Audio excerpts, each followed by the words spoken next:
بسم اللہ الرحمن الرحیم۔ سورہ بقرہ کا آخری رکوع ہے، 284 نمبر آیہ مقدسہ سے پڑھیں گے۔ اعوذ باللہ من الشیطان الرجیم، بسم اللہ الرحمن الرحیم۔ للہ ما فی السماوات وما فی الارض وَإِن تُبْدُوا مَا فِي أَنفُسِكُمْ أَوْ تُخْفُوهُ يُحَاسِبْكُمْ بِهِ اللَّهُ فَيَغْفِرُ لِمَنْ يَشَاءُ وَيُعَذِّبُ مَنْ يَشَاءُ وَاللَّهُ عَلَى كُلِّ شَيْءٍ قَدِيرٌ۔ سورہ بقرہ کا اختتام ہے، اور سورہ بقرہ کے آغاز میں بھی ہمیں ایمانیات کے حوالے سے چیزیں بتائی گئیں، رہنمائی کی گئی، اور سورہ بقرہ کے اختتام پر بھی، اور اللہ کی بارگاہ میں حاضر رہنے، اللہ سے بخشش و مغفرت طلب کرنے اور جملہ امور اللہ کے سپرد کرنے کی طرف تلقین کی گئی ہے۔ ہم اس دنیا میں اسی کے امر سے آئے ہیں اور اسی کی حکمت کے مطابق ہم یہاں زندگی بسر کر رہے ہیں، اور اسی کے حکم سے، اسی کے امر سے اس دنیا سے رخصت ہو جائیں گے۔ تو آغاز میں بھی ایمان کا، ایمان بالغیب کا، تقوی اختیار کرنے کا حکم ہے، اور اختتام پر بھی، اور درمیان میں سورہ بقرہ میں ہم نے زندگی گزارنے کے مختلف احکام سیکھے۔ اللہ نے جو ہمیں نماز کا حکم دیا، روزے کا حکم دیا، حج و زکوٰۃ کا حکم دیا، یہ ساری چیزیں اس میں دیکھیں، اور پھر ہماری معاشرت کے معاملات، ہمارے احوال شخصیہ، ہماری زندگی کے نکاح طلاق سے متعلق معاملات، اور ایک دوسرے کے ساتھ لین دین کے معاملات، وہ بھی اس سورہ مبارکہ میں ہم نے پڑھے ہیں۔ یہاں ہمیں بتایا گیا ہے کہ آسمان و زمین کے اندر جو کچھ بھی ہے وہ سارے کا سارا اللہ کی ملکیت ہے، اس کا مالک حقیقی اللہ کی ذات ہے۔ تو گویا حقیقی مالک وہ ہے، اور جو اس دنیا میں ہے وہ عارضی طور پر اس کا مالک بنایا گیا ہے۔ سو وہ عارضی ہے تو عارضی ہی رہے، یہاں پر دائمی ڈیرے نہ لگا کے بیٹھے اور اس دنیا کو اپنا دائمی گھر نہ بنائے۔ یہ عارضی گھر ہے، دائمی گھر اس کا کوئی اور ہے، اس کے لیے اپنی زندگی کو گزارنے کی کوشش کرے۔ للہ ما فی السماوات وما فی الارض، اللہ ہی کے لیے ہے جو کچھ بھی آسمانوں میں ہے اور جو کچھ بھی زمین میں ہے۔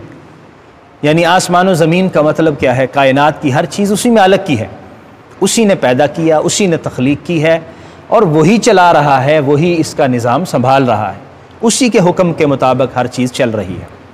وَإِن تُبْدُوا مَا فِي أَنفُسِكُمْ، اگر تم ظاہر کرو گے جو کچھ تمہارے نفس میں ہے، جو کچھ تمہارے دلوں میں ہے، أَوْ تُخْفُوهُ، یا اس کو چھپاؤ گے، يُحَاسِبْكُمْ بِهِ اللَّهُ، اللہ اس کا محاسبہ فرمائے گا۔ فَيَغْفِرُ لِمَنْ يَشَاءُ، جس کے لیے چاہے بخش دے اور جس کے لیے چاہے عذاب دے، وَيُعَذِّبُ مَنْ يَشَاءُ، جس کو چاہے عذاب دے۔ وَاللَّهُ عَلَى كُلِّ شَيْءٍ قَدِيرٌ، اور اللہ تعالیٰ ہر چیز پر قادر ہے۔ اس آیہ مبارکہ سے ہمیں یہ سمجھ آ رہی ہے کہ ہم جو چیز ظاہر کرتے ہیں، لوگوں کے سامنے کہہ دیتے ہیں، وہ تو پتہ چل جاتی ہے، لیکن کچھ چیزیں ہمارے اندر بھی پوشیدہ رہتی ہیں۔ سو جو ہم نے اندر چھپائی ہوئی چیزیں ہیں، لوگ تو اس سے واقف نہ ہوں گے، لیکن اللہ کی ذات تو اس سے واقف ہے۔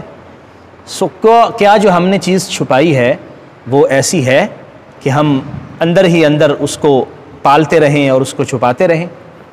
جب یہ آیہ مقدسہ نازل ہوئی نا، تو صحابہ کرام کے لیے بڑی سخت آیت تھی۔ حضور کی خدمت میں حاضر ہوئے، سر جھکا کے بیٹھے ہیں۔ حضور نے پوچھا، صحابہ خیر ہے، کیا مسئلہ ہے؟ عرض کی، حضور ہمیں حکم دیا گیا نماز پڑھو، نماز پڑھی، روزے کا حکم ہوا، روزہ رکھا، دیگر احکام ملے کیے، جہاد کا حکم ہوا، ہم نے جہاد بھی کیا، لیکن اب ایک آیت ایسی اتری ہے کہ ہم اس پر عمل کرنا ہمارے لیے بہت مشکل ہے۔ جو کچھ اللہ تبارک و تعالی ہم عمل کرتے ہیں اس پر مواخذہ فرمائے تو ہم اپنے عمل کو ٹھیک کریں، لیکن ہم اپنے دل پر اختیار نہیں رکھتے۔ بہت ساری چیزیں ہمارے دل کے اندر، غلط خیال بھی آ جاتے ہیں۔ تو اللہ نے فرمایا ہے کہ جو تم چھپاؤ گے یا ظاہر کرو گے، اللہ تبارک و تعالی مواخذہ فرمائے گا۔ تو اب اگر دلوں کے خیالات پر بھی مواخذہ ہوگا تو ہم اس کی استطاعت نہیں رکھتے، ہماری اتنی طاقت نہیں ہے کہ ہم اپنے دلوں کو خیالات سے روک سکیں۔ نبی رحمت صلی اللہ علیہ وسلم نے ارشاد فرمایا، میرے صحابہ تم ان بنی اسرائیل والوں کی طرح نہ ہو جنہوں نے کہا تھا سمعنا و عصینا، ہم نے سنا اور ہم نے نافرمانی کی، ہم نہیں مانتے۔ نہیں، تم جھک جاؤ، تم کہو یا اللہ جیسے آپ کا حکم ہے، یا اللہ جیسے تو نے فرمایا ہے، ہم جھک گئے، ہم تیری بات مانیں گے۔ تو جب صحابہ کرام نے حضور علیہ الصلاۃ والسلام کا یہ فرمان سنا تو انہوں نے سر جھکا لیے اور عرض کیا سمعنا و اطعنا، ہم نے سنا اور ہم نے اطاعت کی، یا اللہ ہم تیری اطاعت کرتے ہیں، جیسے تو نے فرمایا ہم مانتے ہیں۔ پھر اگلی آیہ مقدسہ نازل ہوئی اور فرمایا کہ اللہ تبارک و تعالی کسی پر اس کی استطاعت سے زیادہ احکام نافذ نہیں فرماتا، جتنی استطاعت ہے اللہ تبارک و تعالی اتنے ہی حکم نافذ فرماتا ہے۔ صحابہ کو حکم دیا کہ تم جھک جاؤ اور ایمان لے آؤ اور کہو جو اللہ نے کہا ہم مانتے ہیں۔ کیا انہوں نے کہا آمن الرسول بما انزل الیہ من ربہ والمؤمنون، رسول صلی اللہ علیہ وسلم بھی ایمان لائے جو ان کے رب کی طرف سے ان پر نازل ہوا، والمؤمنون اور سارے مومن بھی ایمان لے آئے، سب نے اپنا ایمان کا اظہار کیا اور اللہ کی بارگاہ کے اندر گزارش کی مالک ہم نے مانا، ہم نے سنا اور اطاعت کی۔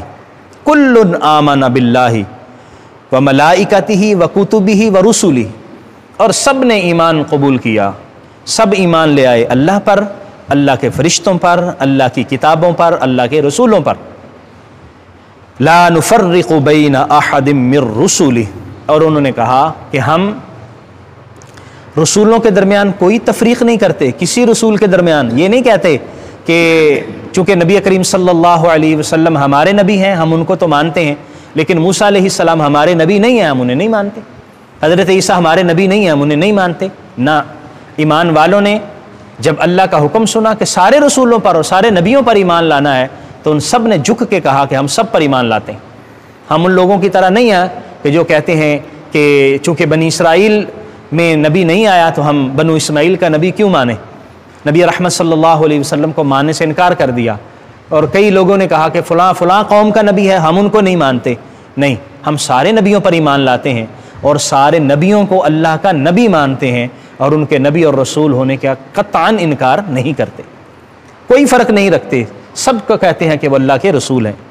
قالوا سمعنا، انہوں نے کہا ہم نے سنا، واطعنا اور ہم نے اطاعت کی، غفرانک ربنا، اے ہمارے رب ہماری بخشش فرما دے، وإلیک المصیر، اور تیری ہی طرف پلٹ کے ہمیں جانا ہے۔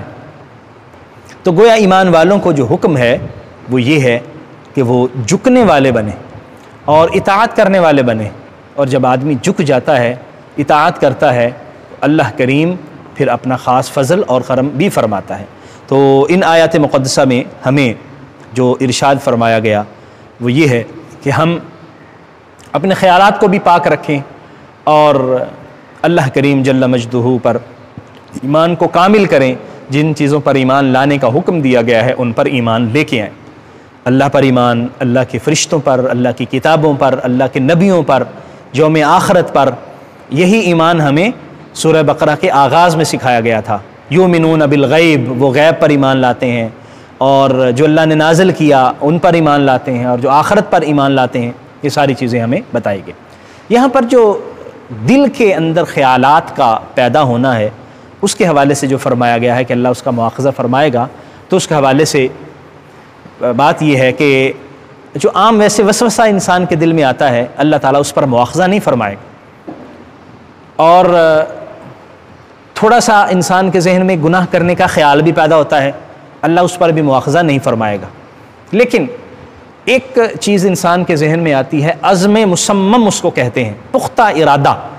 تو جب انسان کسی غلط کام کرنے کا پختہ ارادہ کرتا ہے اور کہتا ہے کہ میں نے کرنا ہی کرنا ہے، اس پر انسان کا مواخذہ ہوگا۔ اس کی حدیث مبارکہ ایک مثال ہے، نبی کریم صلی اللہ علیہ وآلہ وسلم نے ارشاد فرمایا کہ قتل کرنے والا اور جس کو قتل کیا گیا ہے وہ دونوں جہنم میں ہوں گے۔ اب صحابہ کرام حیران ہوئے کہ یا رسول اللہ جو قاتل ہے اس کا تو سمجھ آتی ہے کہ وہ تو جہنم میں جائے گا، لیکن جس کو قتل کیا گیا وہ کیسے جہنم میں ہوگا؟ حضور نے فرمایا کیونکہ وہ اس کو قتل کرنے کا پکا ارادہ رکھتا تھا، لیکن قاتل کی باری آ گئی، اس کا وار چل گیا اور اس نے قتل کر دیا، لیکن اگر مقتول کا وار چڑھ جاتا تو وہ اس کو قتل کر دیتا۔